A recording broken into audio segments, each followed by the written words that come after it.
जी हां, अब की बार किसका उत्तर प्रदेश में हूं आप सभी के साथ विप्तेश माथुर। आप देख रहे हैं न्यूज़ 24 और आज ब्रेकिंग विद एजेंडा में बात होगी, शाह दिखाएंगे जीत की राह उत्तर प्रदेश में बीजेपी को, क्योंकि एक बार फिर से गृह मंत्री अमित शाह मोर्चा संभालने के लिए, चुनावी रणनीति बनाने के लिए उत्तर प्रदेश पहुंच रहे हैं। यूपी में बीजेपी को जीत की राह दिखाने के लिए आज गृह मंत्री अमित शाह काशी पहुंच रहे हैं। काशी में सबसे पहले वो बीजेपी के 700 नेताओं के साथ महा बैठक करने वाले हैं। ये अब तक की बड़ी बैठक होगी जिसमें वो हर जिले के प्रभारी से सीधे संवाद करेंगे, उन्हें चुनाव का मंत्र देंगे और इस बैठक के बाद वो काशी के अमेठी कोठी में रात्रि विश्राम करेंगे, जहां पर उम्मीदवारों पर मंथन हो सकता है। इसके बाद वो कल अखिलेश यादव के गढ़ आजमगढ़ में एक यूनिवर्सिटी का शिलान्यास करेंगे और समाजवादी पार्टी के खिलाफ हुंकार भी भरेंगे।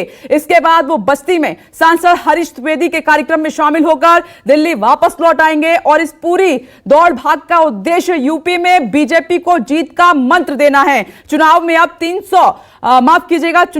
3 महीने से भी कम का समय बचा हुआ है और अमित शाह कोई रिस्क लेना नहीं चाहते हैं, तभी तो वो यूपी में ताबड़तोड़ दौरे कर रहे हैं। और इससे पहले वो 29 अक्टूबर को बीजेपी को वो तकरीबन 1.5 करोड़ नए सदस्य बनाने का लक्ष्य दे चुके हैं। इसके बाद भी वो जल्द लखनऊ के दौरे पर फिर जाएंगे और इन सब में सबसे ज्यादा अहम है, उनका ज्यादा ध्यान पूर्वांचल की ओर ही है, तभी तो काशी में बैठक और आजमगढ़ से हुंकार भरेंगे। सबसे अहम तो कल का दिन होगा जब गृह मंत्री अमित शाह आजमगढ़ में होंगे और उनसे थोड़ी दूर पर कुशीनगर में अखिलेश यादव चुनावी हुंकार भर रहे होंगे। तो पूर्वांचल से निकलेगी जीत की राह, ये जानते हैं अखिलेश और गृह मंत्री अमित शाह बहुत अच्छे से तभी तो पूर्वांचल में पूरी ताकत झोंक दी है दोनों नेताओं ने। इसी मुद्दे पर आज बड़ी बहस होगी, लेकिन उससे पहले अमित शाह के कार्यक्रम पर एक जल्दी से नजर डाल लेते हैं।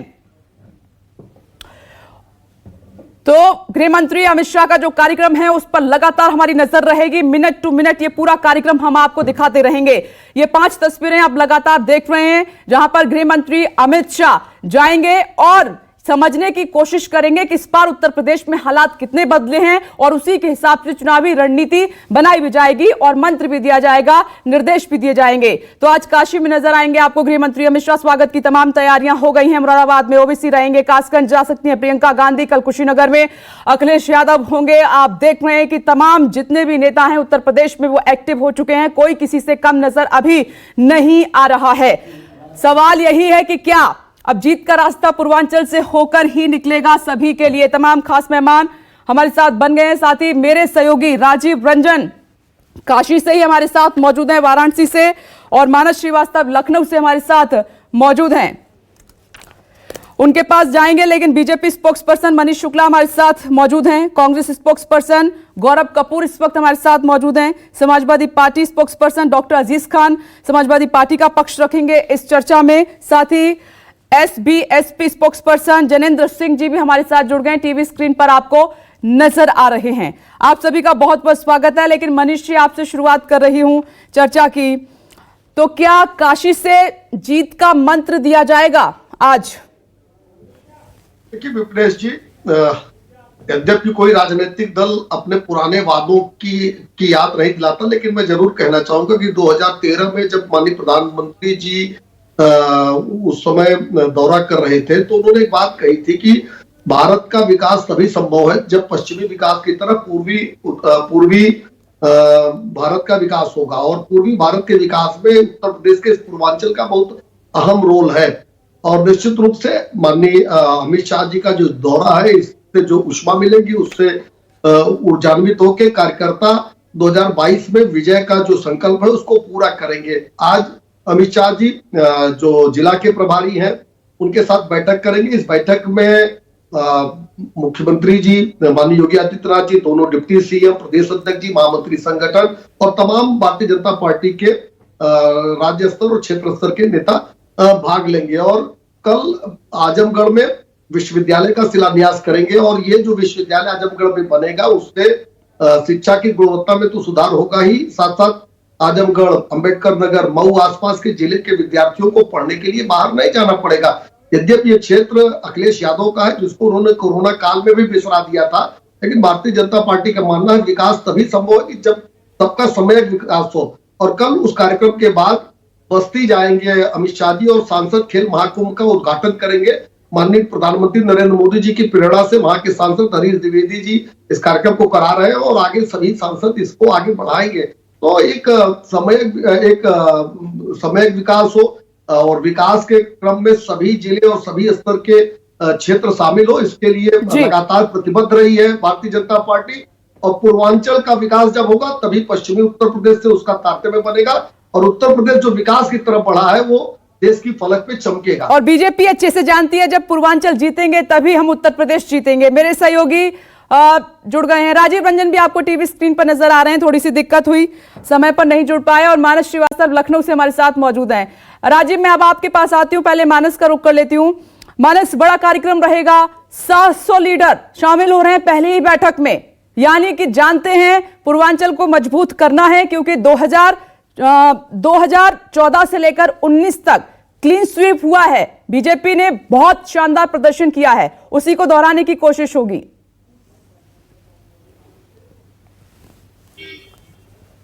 देखिए, निश्चित तौर पर पूर्वांचल वैसे भी बीजेपी के लिए बहुत अहम रहा है शुरुआत से, क्योंकि पीएम से लेकर सीएम और डिप्टी सीएम तक सभी पूर्वांचल से ही आते हैं। तो निश्चित तौर पर पूर्वांचल की अपनी एक महत्ता है। और जो भारतीय जनता पार्टी है, चूंकि वो वैसे भी उसने अपने संगठन के तौर पर भी अलग अलग क्षेत्रों में पूरे उत्तर प्रदेश को बांट रखा है। तो जो पूर्वांचल का, जिसको काशी क्षेत्र कहा जाता है, तो वहां पर आज बैठक हो रही है। अमित शाह से पहले भी लखनऊ में बैठक कर चुकी है और बीते अगर 3-4 महीनों के कार्यक्रमों पर नजर डालेंगे तो इससे अंदाजा लग जाता है कि भारतीय जनता पार्टी कब से चुनावी तैयारियों में जुटी हुई है। लगातार उत्तर प्रदेश में बैठकें होती रही है, न केवल बीजेपी कार्यालय पे बल्कि मुख्यमंत्री आवास पे भी। लेकिन जहां तक आज के कार्यक्रम की बात है, आज का कार्यक्रम इस लिहाज से महत्वपूर्ण है क्योंकि उत्तर प्रदेश की जितनी भी 403 विधानसभा सीटें हैं, उन सभी के प्रभारियों को आज बैठक में बुलाया गया है। चुनावी प्रबंधन पर चर्चा होनी है, किन मुद्दों के साथ भारतीय जनता पार्टी को जाना है, किन किन क्षेत्रों में कैसे संपर्क करना है, इन सब पर जो ग्राउंड वर्क जिसको हम लोग कहते हैं कि ग्राउंड पर उतर करके और कैसे वोटर्स से इंटरेक्ट करना है, जो कि न केवल भारतीय जनता पार्टी, आप देख रहे हैं कि कांग्रेस भी बहुत एक्टिव है इस समय। समाजवादी पार्टी की रथ यात्राएं निकल रही हैं, दूसरे उनके अलग से भी कई कार्यक्रम चल रहे हैं जो जातिगत आधारित कार्यक्रम है, चाहे वो पिछड़ों को जोड़ने का कार्यक्रम हो, या आज से पहले देखा हम लोगों ने कि प्रबुद्ध सम्मेलनों के जरिए ब्राह्मणों को जोड़ने की कोशिश की। किसानों के बीच में भी विपक्ष बिल्कुल लगातार जा रहा है, वहां पर भी मेहनत किया जा रहा है और किसानों को भी विपक्ष अपने पार्टी से जोड़ने की कोशिश कर रहा है। तो बहुत सारे मुद्दे हैं, बहुत सारी चर्चाएं होनी है। लेकिन जब अमित शाह प्रधानमंत्री के संसदीय क्षेत्र में पहुंचते हैं तो दौरा वैसे भी महत्वपूर्ण हो जाता है और सभी की निगाहें उस पर लग जाती है। देखिए, 2 महत्वपूर्ण चीजें होंगी इसमें। एक तो वाराणसी में कैंप कर रहे हैं अमित शाह, जो कि प्रधानमंत्री का संसदीय क्षेत्र है, और वहीं पर चुनावी रणनीति पर चर्चा होगी। एक अलग से ऊर्जा मिलती है जब प्रधानमंत्री के क्षेत्र में तमाम कार्यकर्ता जमा होते हैं। दूसरा अहम कार्यक्रम जो है वो अखिलेश यादव का संसदीय क्षेत्र, यानी उस गढ़ में जाकर के, जो समाजवादियों का गढ़ है, वहां पर जाकर के वो हुंकार भरेंगे और तरीके से पूर्वांचल में जो चुनावी अभियान, जो प्रचार अभियान है, एक तरीके से उसकी शुरुआत होगी। तो निश्चित तौर पर न केवल बीजेपी के लिए अहम है, बल्कि जो तमाम विपक्षी दल जो बीजेपी से मोर्चा लेने की कोशिश कर रहे हैं, उनके लिए भी ये दौरा अमित शाह का बेहद अहम है। उनकी भी निगाहें जरूर रहेंगी इस पर। तो राजीव, बनारस से निकलेगा यूपी में बीजेपी के जीत का मंत्र, लखनऊ से ना निकलकर।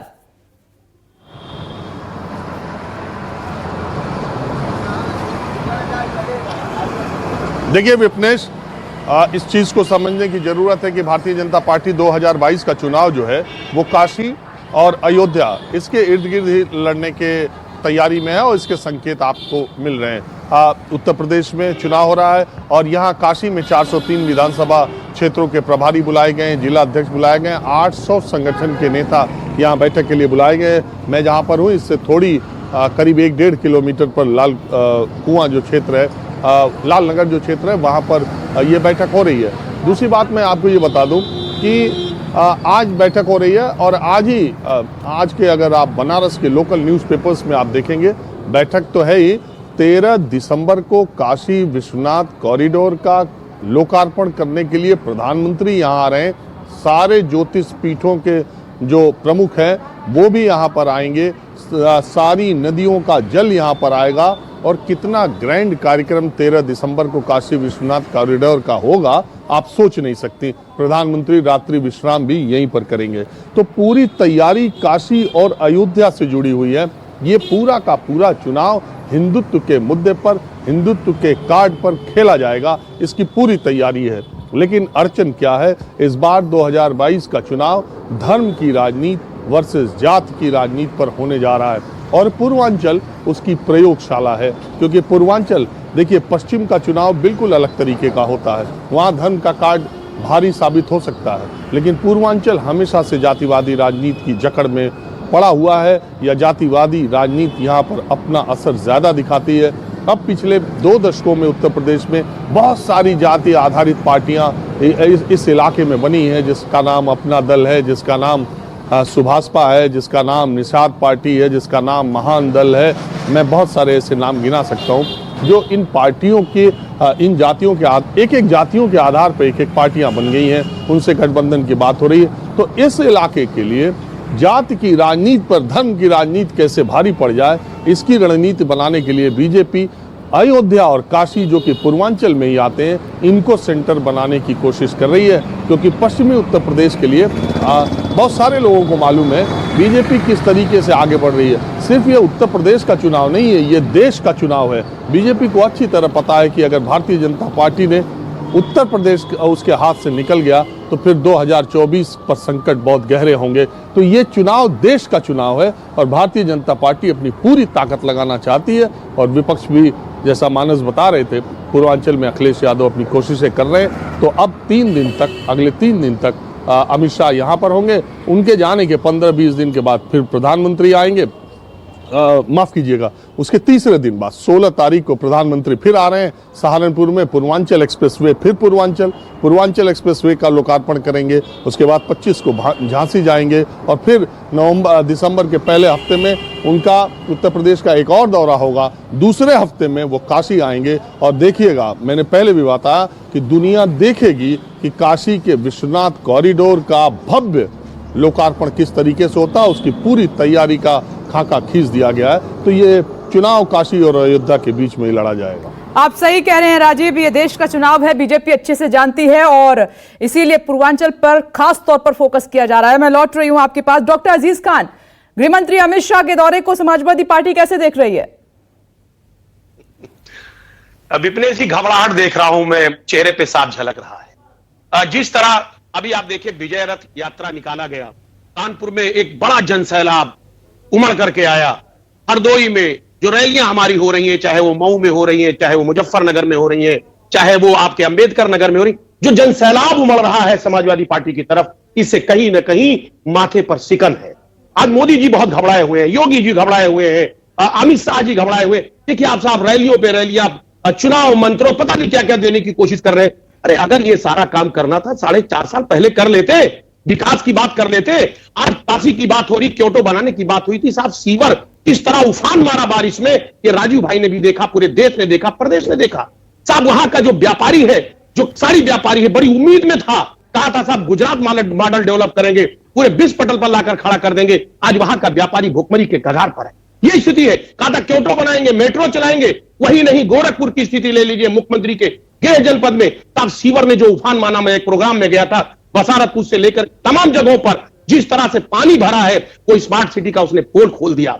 आज गोरखपुर में विकास नहीं हुआ, तो आपके बनारस में विकास नहीं हुआ। पूर्वांचल तो पूरी तरह से कहीं ना कहीं उसकी जो उपेक्षा की गई है, ये वाकई में चिंता का विषय है। मैं आपको बताना चाहूंगा, कोरोना काल में अगर सबसे ज्यादा प्रभावित कोई हुआ है तो पूर्वांचल के लोग हुए हैं। न वहां हॉस्पिटल था, बेड नहीं, ऑक्सीजन नहीं, तमाम समस्याएं थी। तो आज जिस तरीके से ये घबराहट में, जिस तरीके से चुनाव प्रचार के लिए एक बड़ी लॉबी तैयार की जा रही है, एक भी काम नहीं आएगा। क्योंकि दिल्ली में भी 7,000 नेता उतारे गए। क्या रिजल्ट आया? 67 और 3। आपके पश्चिम बंगाल में पूरा कैबिनेट उतार दिया गया था। क्या स्थिति नजर आई विपिनेश जी? वही हासिल उत्तर प्रदेश में होने जा रहा है, क्योंकि उत्तर प्रदेश की कानून व्यवस्था भी आजमगढ़ की बात हो रही थी। तो उत्तर प्रदेश में समाजवादी पार्टी को भी उखाड़ दिया जनता ने। डॉक्टर अजीज खान, समाजवादी पार्टी को भी उखाड़ फेंका उत्तर प्रदेश में जनता ने। मैं आ रही हूं, इस पर जवाब लूंगी। तो गौरव कपूर, आप भी ऐसे ही देख रहे हैं क्या? क्या वाकई में इस बार बीजेपी घबराई हुई है? देखिए, हमारी नेता प्रियंका गांधी जी की रैलियों के बाद, चाहे वो बनारस में हो, चाहे गोरखपुर में हो, तो साफ दिख रहा है कि भाजपा जो है वो एकदम ही घबरा गई है। दूसरी चीज देखिए, वो जो 700 नेता समझाने या मंत्र सुनने, अगर उसमें से किसी की भी नियत एकदम सही होगी और जनता के काम करने की नियत उसकी अगर होगी, तो वो बताएगा अमित शाह जी को कि कोरोना काल में जो भाजपा की नीति थी वो साफ सबको सामने दिख गई। क्या हालत कर दी थी भाजपा कोरोना सेकेंड वेव ने, पूरी की पूरी सरकार ही गायब थी।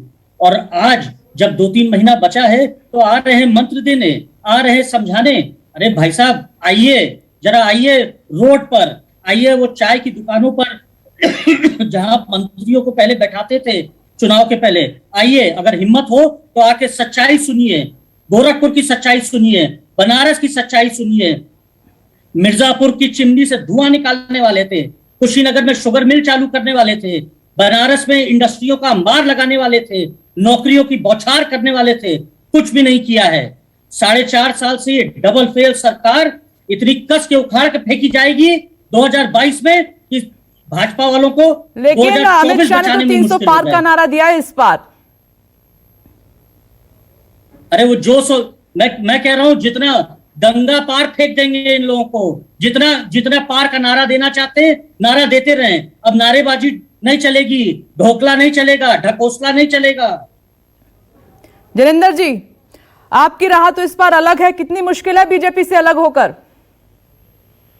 हमारी कोई मुश्किल नहीं है बीजेपी से अलग होकर, क्योंकि अभी हमारे मनीष भाई ने बताया, उन्होंने बताया कि शिक्षा में सुधार करना है।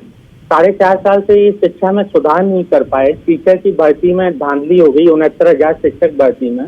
उसके अलावा बीपीएड वाले अपना अलग से ज्वाइनिंग के लिए बैठे हुए हैं। 3.5 लाख शिक्षकों के पद खाली पड़े हैं उत्तर प्रदेश में। 21 लाख कर्मचारियों में से 5 लाख कर्मचारी पद खाली पड़े हुए हैं। तो शिक्षा में सुधार कैसे होगा, मैं जानना चाहता हूँ।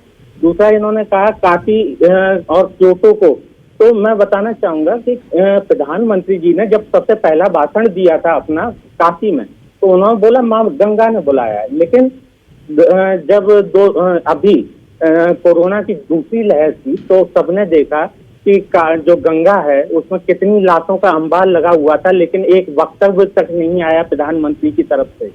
और ये अब इस वजह से पूर्वांचल पर जोर दे रहे हैं, क्योंकि बनारस जो इनका अपना गढ़ है, जहाँ से प्रधानमंत्री जीत के आते हैं, 40 जो त्रिस्तरीय चुनाव हुए थे, 40 जिला पंचायत सदस्यों में से 7 सीटें मिली थी इन्हें। आजमगढ़ में 84 में से इन्हें 10 मिली थी। यही हाल इनका भदोई में, जौनपुर, गाजीपुर, चंदौली और सोनभद्र, सभी जगह यही हाल था इनका। क्योंकि हालांकि मैं ये कह रहा हूँ कि त्रिस्तरीय चुनाव का और विधानसभा चुनाव का कंपेरिजन नहीं किया जा सकता है, लेकिन एक नजर डाली जा सकती है कि त्रिस्तरीय चुनाव में कितनी बुरी तरह जनता ने इनको हराया। लेकिन वो बात अलग है, जिला जो पंचायत जो अध्यक्ष हैं वो धनबल और बाहुबल के दम पे भाजपा के ही 75 में से 70 बन गए, तो वो बात अलग है। मैं जानना चाहूंगा कि जो क्योटो बनाने की बात थी, क्योटो क्यों फेमस है? क्योटो एक आर्थिक राजधानी है, एक सांस्कृतिक राजधानी है जापान की। वहां पे मंदिरों का गढ़ है, जिन्होंने जो कॉरिडोर है उसके नाम पे कई सौ मंदिर जो कई सौ साल पुराने थे, 100 से 200 साल छोटे छोटे मंदिर थे, वो उजाड़ दिए इन्होंने। 100 से 500 साल पुराने लगभग 150 पेड़ उजाड़ दिए। कई घर जो 500 साल पुराने तक थे, 100 साल से 500 साल पुराने, वो घर उजाड़ दिए।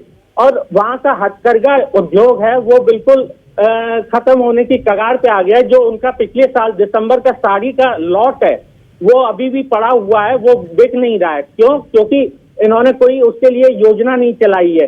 चाहे भदोई का कालियो, तो आप ये कह रहे हैं कि लोग बेरोजगार हुए हैं बीजेपी के शासन में? ये मैं नहीं कह रहा हूँ, ये इनके आंकड़े कह रहे हैं कि लगभग 8 करोड़ 48 लाख लोग रोजगार, मतलब इससे पहले उत्तर प्रदेश की जनता के पास रोजगार था, कोई भी बेरोजगार नहीं था। बीजेपी के शासनकाल में ऐसा हुआ है। मैं आ रही हूँ, मैं सीधा सवाल आपसे करती हूँ मनीष जी, ऐसा है क्या? क्योंकि ओम प्रकाश राजभर ने तो कसम खा ली है कि अखिलेश यादव को मुख्यमंत्री इस बार बनवा कर रहेंगे, वो इसी कोशिश में।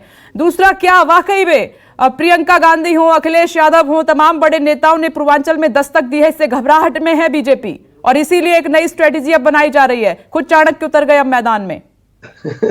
देखिए विप्लेश जी, आज आपके चैनल पे विभिन्न दलों के जितने भी प्रवक्ता बैठे हैं, मैं ये मान लिया आज मैंने कि इनका ग्राउंड जीरो से कोई जुड़ाव नहीं है। लोग अभी हमको लगता है काशी भी नहीं गए, गोरखपुर भी नहीं गए, कुशीनगर भी नहीं गए, अयोध्या भी नहीं गए। गए होते तो इस तरह की बात न करते, बेसिक पर। और आज सवाल पूर्वांचल का, तो देश में अधिकतम समय राज्य कांग्रेस ने किया। अभी हमारी सरकार के पहले करीब 14 साल तक बुआ भतीजे की सरकार रही, लेकिन पूर्वांचल की उपेक्षा हुई। मैंने कहा तो सांसद हैं अखिलेश यादव आजमगढ़ से, और कोरोना के दो वेव में वहां देखने नहीं गए कि एक बार संवेदना ही जताते कि हम आपके साथ खड़े हैं। हाँ, लखनऊ में बैठ के ट्विटरबाजी के माध्यम से वैक्सीनेशन का विरोध करते थे। विपनेश जी, राजीव रंजन जी और मानस जी आपके साथ जुड़े हुए हैं। आप भी कभी बाबतपुर उतरिए और काशी चलिए, तो काशी पहुंचने के पहले आपको रिंग रोड मिल जाएगी। रिंग रोड पे अगर आप चढ़ जाएंगी तो बिना रुकावट के आप आजमगढ़ रोड पे, फिर गाजीपुर रोड पे उतरते हुए पूरा बना। राजीव तो सारी सड़कें नाप रहे हैं पूरे उत्तर प्रदेश की, उनको मालूम है कौन सी सड़क ज्यादा बेहतर है और कौन सी नहीं, कहाँ गड्ढे हैं कहाँ भरे हुए हैं, वो जानते हैं। मनीष नहीं विपनेश जी, मैंने यही तो कहा। मैंने तो आपको पॉइंट वाइज मैं बता रहा हूँ। बाबतपुर से निकलिए बनारस की तरफ, जो मैं न्यूज 24 पे बोल रहा हूँ, अगर कहते हैं गलत तो ठीक है, मैं मान लेता हूँ। आप बनारस शहर में चले जाइए, आज तारों का जाल नहीं, विश्वनाथ कॉरिडोर का निर्माण हो रहा है। और ये जो काशी में विश्वनाथ कॉरिडोर का निर्माण हो रहा है, ये भी इनके सीने पे सांप लौट रहा है। इनको लग रहा है कि कैसे सनातन धर्म की नगरी फिर से पुनर्स्थापित हो रही है। और इसको भी आप इवेंट में कन्वर्ट करेंगे। विश्वनाथ कॉरिडोर जब उसका शिलान्यास होगा तो इवेंट में कन्वर्ट किया जाएगा इसको भी। मनीष जी, राइट? देखिए विप्लेश जी, हमको लगता है कि अगर बाबा के कॉरिडोर का जब उद्घाटन होगा और श्रद्धालु आना चाहेंगे तो हमको लगता है उसको रोका नहीं जाएगा। कोई मुलायम सिंह की सरकार तो है नहीं कि कार सेवकों को गोलियों से बुनवाया जाएगा। निश्चित रूप से जो भी अपना श्रद्धा प्रकट करने आएगा बनारस, उन्हीं के लिए तो बनाया जा रहा है। और बाबा आज सीधे गंगा को उसी तरह देख रहे हैं जैसे राजीव आ रही हूं। मनीष जी, राजीव, क्या वाकई में बीजेपी के लिए पूर्वांचल में इस बार मुश्किल होने जा रही है?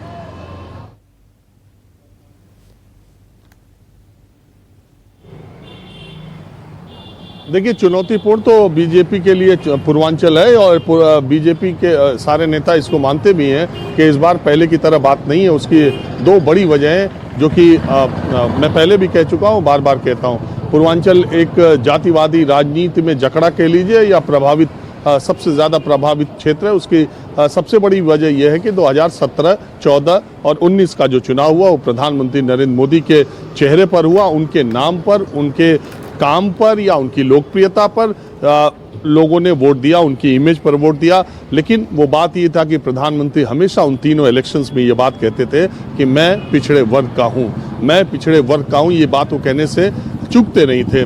2022 का चुनाव जो है, मैं बार बार ये भी कहता हूँ कि योगी आदित्यनाथ महंत हैं, पुजारी हैं, उनको किसी जात में बांधना ठीक नहीं है। लेकिन जब हम जात की बात कर रहे हैं, जब हम पूर्वांचल की बात कर रहे हैं, तो ये बात आपको कहनी पड़ेगी कि योगी आदित्यनाथ फॉरवर्ड से आते हैं, जात से आते हैं। और इस बार ये बीजेपी के लिए एक बहुत बड़ा प्रयोग है कि आप फॉरवर्ड चेहरे के लिए बैकवर्ड का वोट मांगना चाह रहे हैं, जातियों का वोट मांगना चाह रहे हैं, जहां जातिवाद इतने चरम पर है। बीजेपी इस चीज़ को अच्छी तरह से जानती है। दूसरी बात, जो बनारस की और काशी की बात हो रही थी, विपनेश, मैं बिल्कुल जो सच है वो ये बोल रहा हूँ कि काशी विश्वनाथ मंदिर के बारे में दुनिया भर में प्रसिद्धि है, इसमें कोई दो राय नहीं है। और इस सरकार के आने के पहले तक अगर आप काशी विश्वनाथ मंदिर जाती तो सीढ़ी गलियों से, पतली गलियों से, किन रास्तों से आ जाती, आपको मंदिर दिखाई नहीं देता था। लेकिन ये क्रेडिट तो ये सरकार ले जाएगी, इसमें कोई दो राय नहीं है कि जैसा काशी विश्वनाथ कॉरिडोर बना, मैंने खुद देखा है। अब जो भव्यता काशी विश्वनाथ मंदिर की है, अब जो दुनिया भर के पर्यटक आएंगे, अब जो हिंदू तीर्थयात्री आएंगे, इस बात की शाबाशी योगी और मोदी सरकार को तो बिल्कुल देंगे कि काशी विश्वनाथ, जिसको कहा जाता है काशी को कि त्रिशूल पे टिका हुआ है, उस काशी विश्वनाथ मंदिर का कॉरिडोर इस तरीके का 5-6 सालों में बनवा दिया, तो ये इन्हीं के बस की बात थी या इनकी लगन या आस्था, श्रद्धा, जो भी बात थी, या इनकी सियासत है। लेकिन इसका फायदा, इसको शोकेस करने का एक भी मौका भारतीय जनता पार्टी छोड़ने वाली नहीं है। यहाँ पैनल में बैठे जो प्रवक्ता जिन जिन पार्टियों के हैं, ये दिमाग, रणनीति ये लगाएं कि काशी विश्वनाथ कॉरिडोर का जवाब क्या होगा, उससे कैसे निपट पाएंगे, इसके असर को कैसे कम कर पाएंगे, क्योंकि भारतीय जनता पार्टी की तैयारी पूर्वांचल में काशी विश्वनाथ कॉरिडोर को भजाने की बहुत तगड़ी है। मैं ये सवाल कर लेती हूं तमाम विपक्षी पार्टियों से कि इसकी काट उनके पास क्या है। डॉक्टर अजीज खान मैं आती हूं, लेकिन एक बार मैं अपने सहयोगी मानस श्रीवास्तव के पास जाना चाहती हूं। तो मानस, चाणक्य साबित हुए हैं उत्तर प्रदेश में गृह मंत्री अमित शाह। मैं चाह रही हूं कि इस बार जो दौरा है उनका क्या खास निकल कर आने वाला है?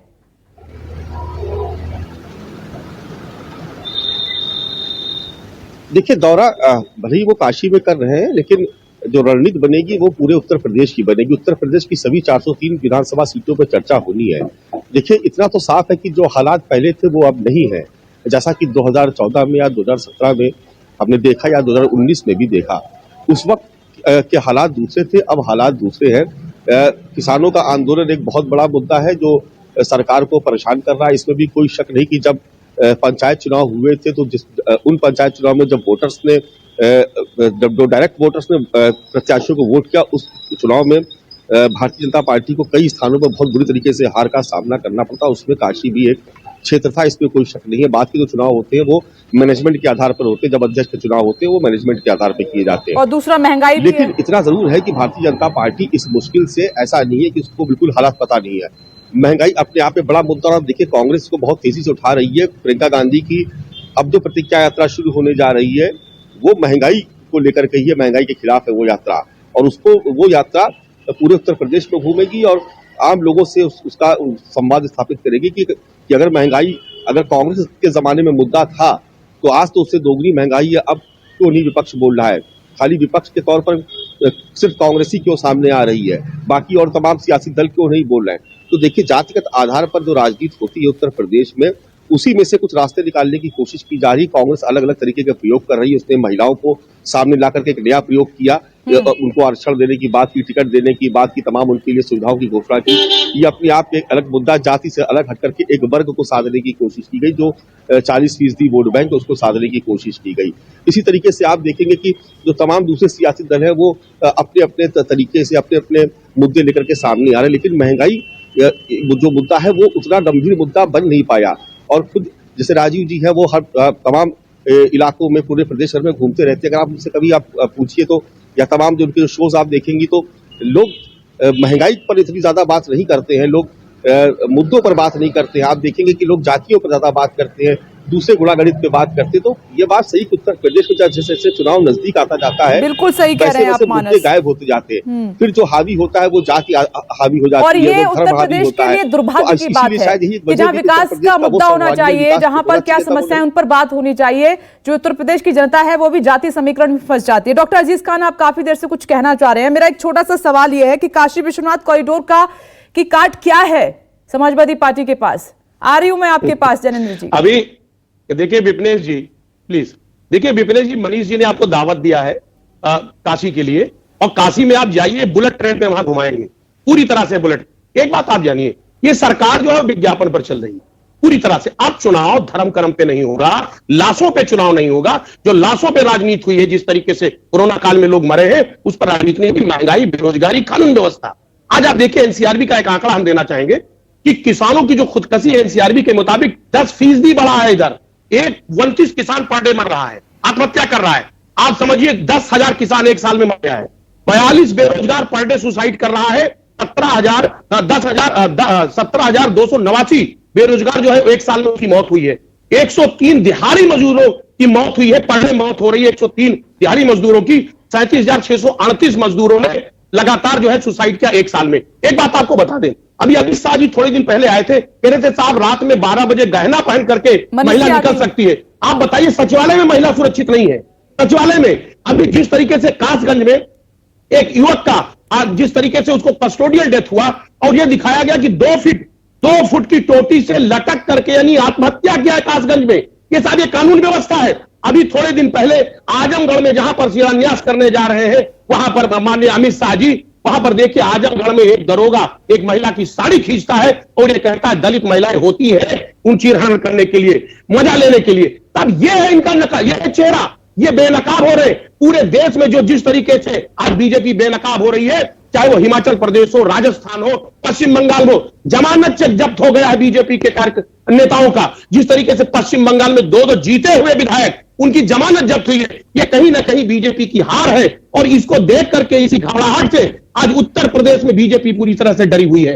लगातार समीक्षा की बैठक हो रही है और लगातार चालक यहाँ पे है। मैं जवाब ले लेती हूँ। यही चालक दिल्ली में भी थे, पश्चिम बंगाल में भी थे। ठीक है, जीते तो चालक, हारे तो हरिनाम। मैं जवाब ले लेती हूँ। मनीष जी जवाब दीजिए। की रणनीति अब यहाँ उत्तर प्रदेश में मनीष जी, कोई दो राय नहीं है, कांग्रेस समाजवादी पार्टी सभी ने महंगाई का मुद्दा हो, किसान का मुद्दा हो, कानून व्यवस्था हो और कोरोना काल में जो हालात हुए उन्होंने बड़े मुद्दे बनाए हैं उत्तर प्रदेश में। बीजेपी के लिए मुश्किल होगी क्या इन तमाम मुद्दों को लेकर? विप्लेश जी, तमाम पार्टियों के प्रवक्ता टीवी चैनलों पर क्या बोलते हैं और उनके नेता क्या बोलते हैं उससे तय होता है कि ये किस तरफ जाने वाले हैं। टीवी चैनल पे अजीत चाहे जो बोले, लेकिन अखिलेश यादव के सीने में तो जिन्ना छिपे हुए हैं और कांग्रेस के सीने में कौन छिपा हुआ है? हिंदुत्व, बोको हराम है, ISIS।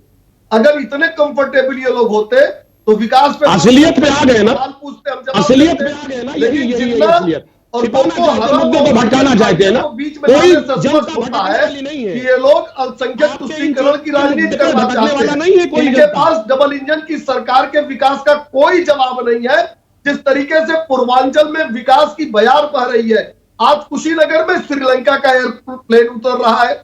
अयोध्या चले जाइए, अयोध्या आज पूरे देश में विकास का मॉडल बन रहा है और अयोध्या के आसपास के जिले उससे लाभान्वित हो रहे हैं। वाराणसी में मैंने जो जो बातें कही हैं, अभी राजीव रंजन जी ने उसका तस्दीक उसकी किया है। गोरखपुर चले जाएं, एम्स बन रहा है, रामपुर का कारखाना शुरू हो गया है, चीनी मिलें हम बना रहे हैं और अखिलेश यादव चीनी मिलों को बेचते थे। उत्तर प्रदेश की ख्याति क्या थी? तमंचे और कट्टे की फैक्ट्रियों के नाम से जाने वाला उत्तर प्रदेश आज योगी आदित्यनाथ की सरकार में। लेकिन मनीष जी, इन मुद्दों से कैसे इनकार कीजिएगा? इन मुद्दों से कैसे इनकार कीजिएगा कि महंगाई कहां से कहां पहुंच गई है? तो आप जानते हैं तेल के दाम कितने हाई हैं। दूसरा, कोरोना काल में स्थिति बुरी थी, वो भी आपने देखी। दूसरा, कानून व्यवस्था पर सवाल उठ रहे हैं। थाने में एक व्यक्ति की मौत हो जाती है, लखीमपुर का मामला सामने है, हाथरस का मामला सामने है। इन मुद्दों को कैसे दरकिनार कीजिएगा, इग्नोर कीजिएगा? विपनेश जी, तेल की बात और पेट्रोल और डीजल की बात उठा के आपने ठीक कहा। केंद्र सरकार ने पैसा कम किया। उत्तर प्रदेश समेत भारतीय जनता पार्टी शासित सभी राज्यों ने डीजल और पेट्रोल के दामों में कमी की है, लेकिन कांग्रेस शासित और अखिलेश यादव जी के जो मित्र लोग हैं, चाहे ममता बनर्जी हो, चाहे अरविंद केजरीवाल हो, किसी ने भी 1 रुपया कम नहीं किया है। अर्थात अगर इन परिस्थितियों में आज उत्तर प्रदेश में इनकी सरकार होती तो 120 रुपए में डीजल मिलता। लखनऊ के बराबर क्या फिर गंगानगर में डीजल और पेट्रोल मिल रहा है? तो हमारी संवेदनशीलता गरीबों के साथ है, महंगाई कम हो इसके साथ है। और रही बात तमाम घटनाओं की जिसकी चर्चा आपने की, 4.5 साल में 4.5 घटनाओं का जिक्र आप कर सकती हैं, लेकिन माफियाओं की कमर तोड़ी है हमने। 1900 करोड़ की संपत्ति को अटैच किया है। आज तख्ती लगा के जनिंदर जी, गौरव कपूर के बाद आपके पास आती हूँ। ठीक है मनीष जी, गौरव कपूर जी बोलिए। गौरव कपूर जी, मेरी आवाज आ रही है आपके पास? प्रियंका गांधी एक्टिव है, क्या लगता है सिंह को जरा पकड़ के इस बार कोई होप कांग्रेस में नजर आ रहा है? उत्तर प्रदेश सिंह के ऊपर बुलडोजर चलाएं, ब्रजेश सिंह के ऊपर बुलडोजर चलाएं, कुलदीप सेंगर के ऊपर बुलडोजर चलाएं। क्या बात करते हैं ये लोग? और बनारस में एक फैक्ट्री का नाम बता दें जो 7.5 साल में डबल लगाई हो। देखिए भाई साहब, अब ये ढोकला ढकोसले और धोखे से नहीं चलेगा। पूरी कचौड़ी खाने का समय आ गया है, पूरी कचौड़ी खाने का समय आ गया है। खोजिए, धनंजय सिंह को खोज के दिखाइए, राजा भैया के ऊपर बुलडोजर चलाइए ना। क्यों ब्रजेश सिंह के ऊपर चलाते हैं, क्यों सुशील सिंह के ऊपर चलाते हैं? चला के दिखाइए, नहीं चला पा रहे हैं। सिंगर के ऊपर क्यों नहीं बुलडोजर चला रहे हैं? चन्नी को जेल भेजो। चन्नी जो मुख्यमंत्री है पंजाब का, जिसके ऊपर मीटू का आरोप है, कुलदीप तो जेल में है, कुलदीप सेंगर जेल में है, भेजो चन्नी को जेल में। सुशील सिंह को भी जेल में भेज दीजिए, धनंजय सिंह को पकड़ के दिखा दीजिए। क्यों नहीं पकड़ पा रहे हैं? राजा भैया के ऊपर क्यों नहीं बुलडोजर चल रहा है? क्या हो जाता है आपकी राजनीति में? कौन सी फैक्ट्री की बात करते हैं?